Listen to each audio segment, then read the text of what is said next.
¿Qué tal, hermanos? Que el Señor los bendiga.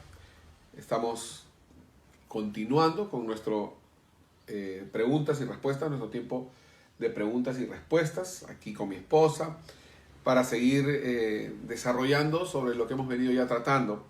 En los últimos 5 días hemos hablado sobre los tipos de desierto, ¿no? Hemos visto básicamente 5 tipos de desierto. Creo que no son los únicos que hay, quizás son los que hemos podido desarrollar nosotros.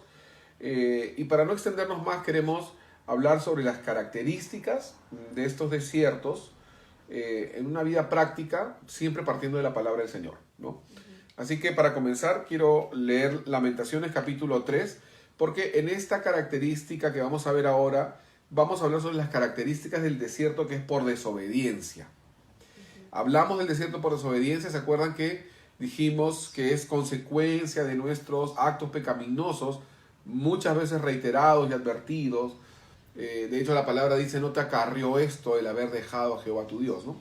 Dentro del mismo libro de Lamentaciones, que quizás es el modelo perfecto de lo que es un desierto por desobediencia, dice la palabra del Señor, en el versículo 39 hasta el 41, dice: ¿por qué se lamenta el hombre viviente?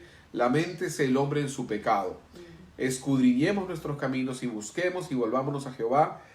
Levantemos nuestros corazones y manos al Dios en los cielos. Bueno, y continúa diciendo: nosotros nos hemos rebelado, fuimos desleales. Este es uno de los desiertos quizás más tristes o más difíciles, creo yo, esa es mi opinión, porque uno llega a entender, uno entiende que al final este desierto es producto de tus propios actos. O sea, no es que es un desierto diseñado por Dios para que seas más santo, más puro, que tengas más unción. No, es un desierto que es la disciplina de Dios por haber pecado contra Él, ¿no? Sí. Es un desierto producido por tus actos, ¿no? Sí. En realidad, sí, nosotros lo provocamos por nuestra propia rebeldía, desobediencia, pero debemos de llegar a entender lo que eso fue la raíz por la cual, ¿no?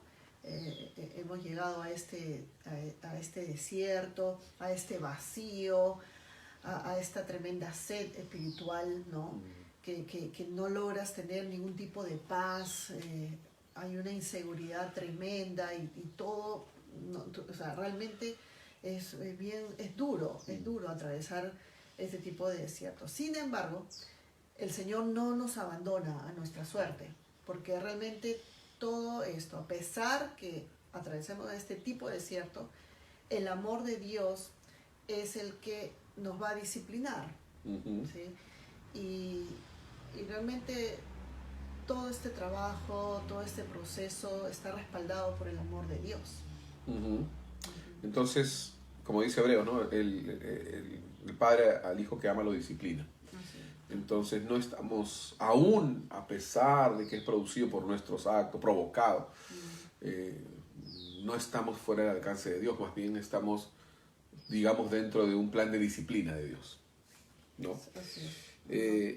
Por lo que hemos visto nosotros en nuestra propia experiencia, en lo que hemos visto en otros y en la palabra, podemos identificar que hay que el desierto tiene etapas. El desierto por desobediencia tiene ciertas etapas.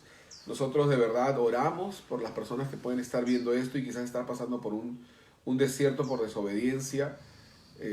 No queremos machucar más de lo que ya de por sí es duro el desierto por desobediencia, pero tampoco queremos que se les pase las lecciones tan importantes que trae un desierto por desobediencia, para que puedan salir pronto, ¿no? La primera etapa que pasa una persona al entrar a un desierto por desobediencia es lo que yo llamo la etapa de la ignorancia, o mejor dicho, en la que no entiende aún qué pasó, cómo llegó a parar ahí, ¿no? Es la primera etapa, la inmediata, ¿no? No entiende sus pecados, ¿no?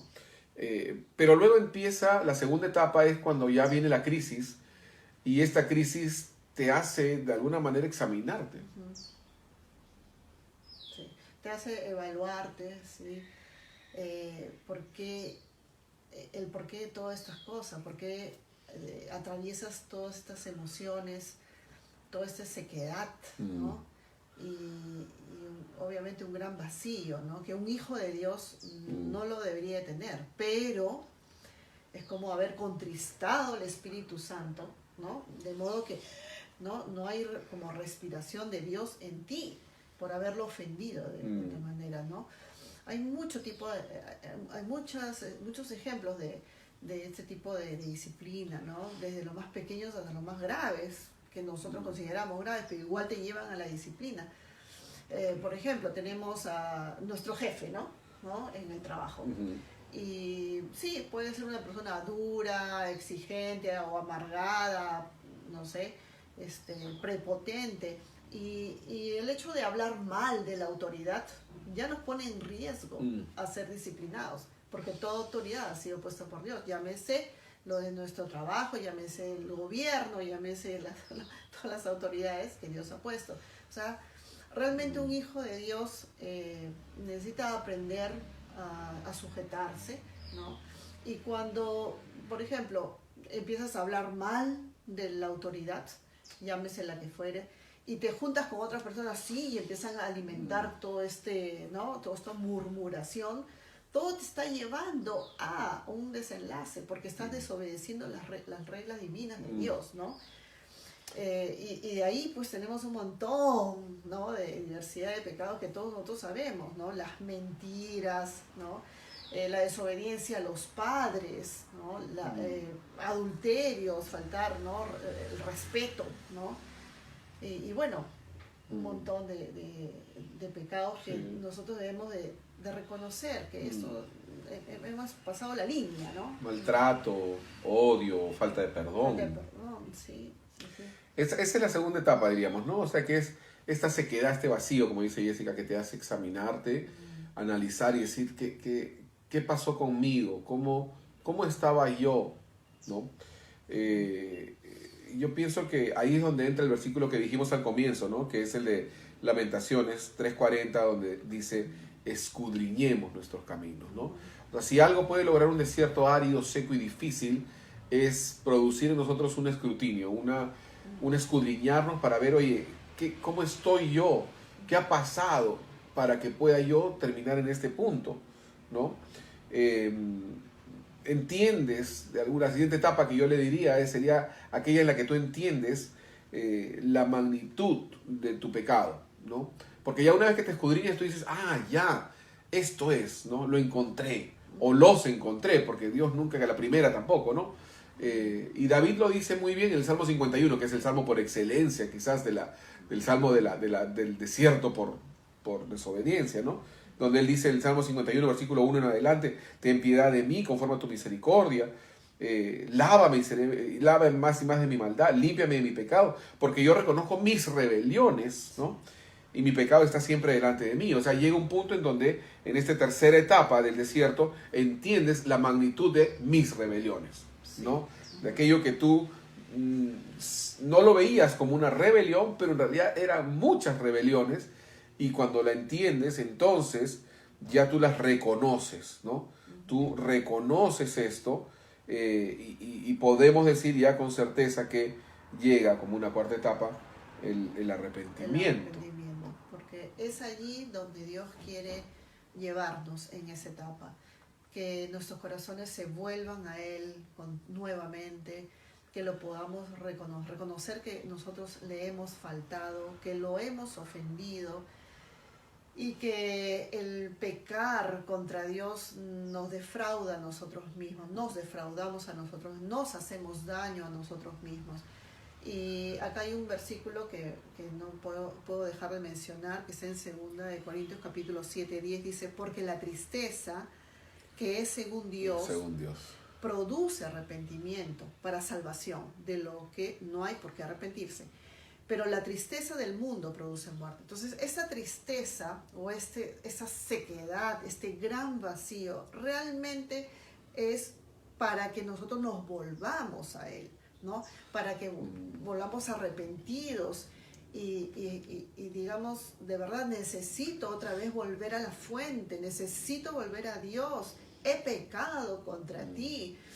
Y esto es lo único que nos va a volver a traer la paz que necesitamos, porque todo esto nos ha llevado a tener este gran vacío, esta inseguridad, ¿no? Tormento incluso. Pero la falta de paz es algo que se caracteriza mucho en este proceso hasta que nos volvamos.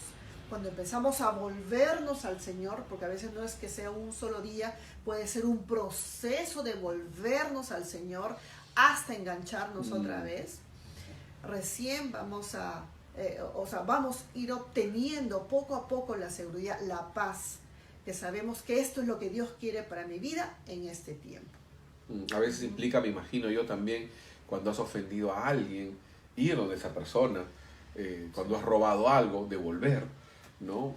Yo pienso que implica muchas cosas, ¿no? El tema de un correcto arrepentimiento, ¿no? Y de hecho la palabra también nos enseña que existe una salida a ese desierto, ¿no?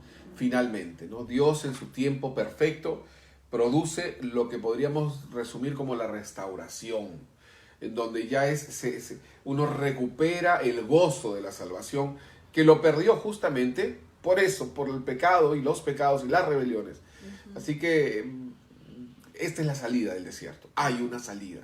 Dios está ahí, Dios te está ayudando, Dios te está disciplinando porque te ama y para restaurarte.